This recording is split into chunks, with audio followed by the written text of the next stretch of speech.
আজ আমরা খুব সহজ ভাষায় শিখব ডেটা এনক্রিপশন কি আর সাইবার সিকিউরিটি কেন দরকার। এই টপিকটা বোর্ড পরীক্ষায়ও খুব গুরুত্বপূর্ণ। একটা প্রশ্ন করি, আমরা যে ডেটা পাঠাই সেটা কি সবসময় নিরাপদ থাকে? তাই দরকার হয় এনক্রিপশন আর সাইবার সিকিউরিটি। ডেটা এনক্রিপশন মানে হলো ডেটাকে এমনভাবে বদলে দেওয়া যাতে বাইরের কেউ সহজে পড়তে না পারে, মানে ডেটা লুকিয়ে রাখা। এটাই এনক্রিপশনের মূল কাজ।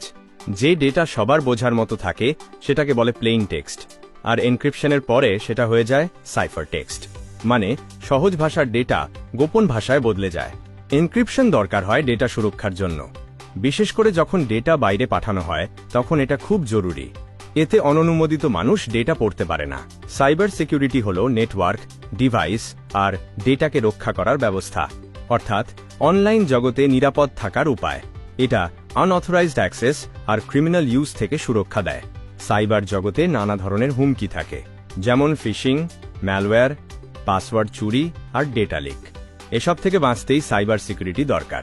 নিরাপদ থাকতে হলে শক্ত পাসওয়ার্ড ব্যবহার করতে হবে, অচেনা লিঙ্কে ক্লিক করা যাবে না, গুরুত্বপূর্ণ ডেটা এনক্রিপ্ট করে রাখা ভালো, আর সবসময় সতর্ক থাকতে হবে। সঠিক উত্তর খ, এনক্রিপশন, কারণ এনক্রিপশনই ডেটাকে গোপন রূপে বদলে দেয়। সঠিক উত্তর গ, ডেটা, ডিভাইস আর নেটওয়ার্ক। এটাই সাইবার সিকিউরিটির মূল কাজ। সহজ ট্রিক মনে রাখুন, এনক্রিপশন মানে ডেটা লুকানো, আর সাইবার সিকিউরিটি মানে ডেটা আর ডিভাইসকে রক্ষা করা। এই দুইটা আলাদা কিন্তু একে অপরের সঙ্গে সম্পর্কিত। শেষবারের মতো ঝালিয়ে নিই, প্লেইন টেক্সট এনক্রিপশনের পরে সাইফার টেক্সট হয়। এনক্রিপশন ডেটাকে গোপন রাখে, আর সাইবার সিকিউরিটি ডেটা, ডিভাইস আর নেটওয়ার্ককে রক্ষা করে। এটাই আজকের পুরো টপিক।